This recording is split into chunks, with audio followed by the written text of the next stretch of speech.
ब्रह्म की तीन अवस्थाएं हैं।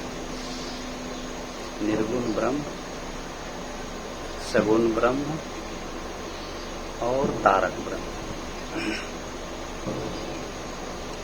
निर्गुण ब्रह्म को हम इस प्रकार समझ सकते हैं, जिस प्रकार आसमान में सफेद बादल है,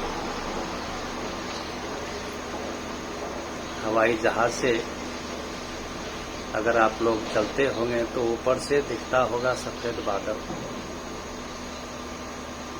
जिसकी बरसने की तैयारी नहीं है।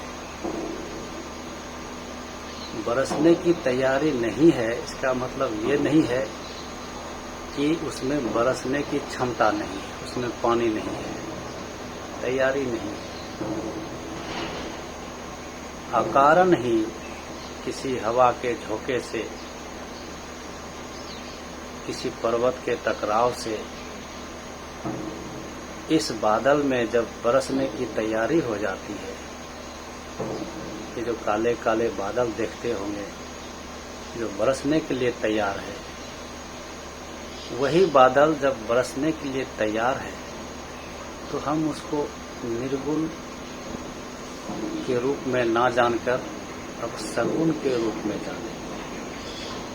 सगुण और निर्गुण में यही अंतर है। निर्गुण में सृष्टि की कल्पना नहीं है, अपने आप को अलग अलग रूप में अभिव्यक्त करने की तैयारी नहीं है। और सगुण में अनंत कल्पनाएं हैं। ये सृष्टि का विस्तार सगुण ब्रह्म की कल्पना है। तो ये जो निर्गुण ब्रह्म है वो अपने अस्तित्व में केवल है, बिना किसी तरंग का, बिना किसी कल्पना का। और सगुण ब्रह्म अपने कल्पना का विस्तार किए जा रहा है। दोनों ही अवस्था जो ब्रह्म की है वो साधक के लिए साधन नहीं हो सकता। इसलिए निर्गुण और सगुण ब्रह्म के बीच की अवस्था जो है, जहां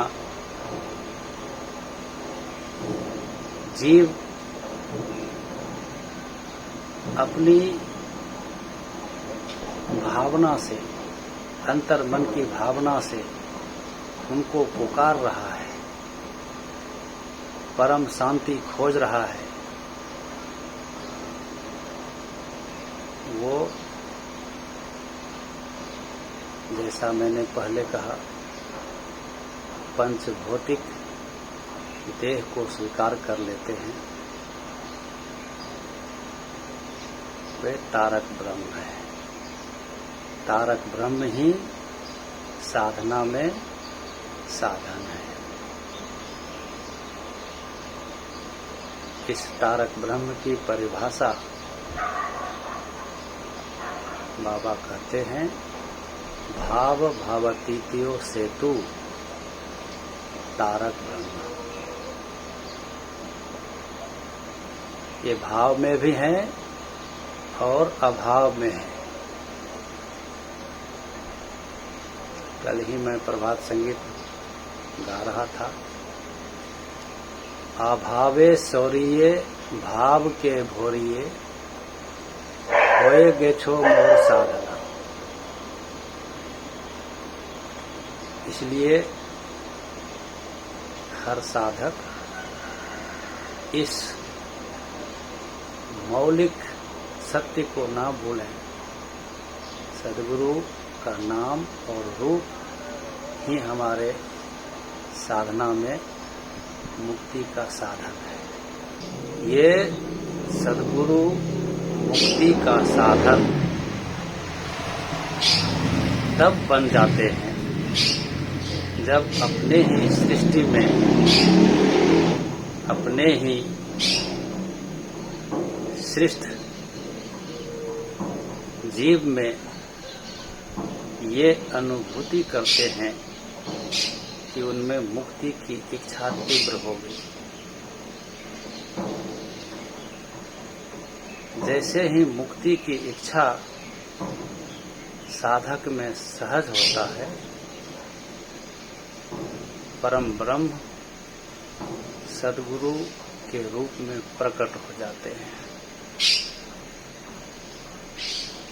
दर्शन में भी कहा गया है, मुक्त्याकांक्षा सद्गुरु प्राप्ति। जिस प्रकार वातावरण में हवा का शांत होना आंधी को निमंत्रण है, आंधी का आना तय है। उमस का बढ़ जाना, गर्मी का बढ़ जाना बरसात को निमंत्रण है। ठीक उसी प्रकार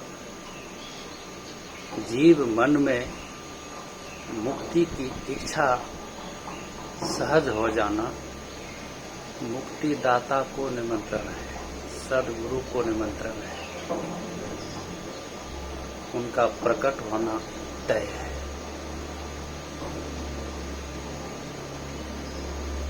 इसी इच्छा को देखकर सद्गुरु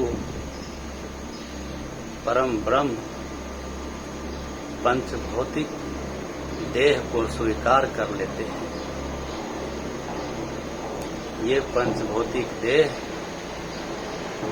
तारक ब्रह्म के रूप में जाना जाता है।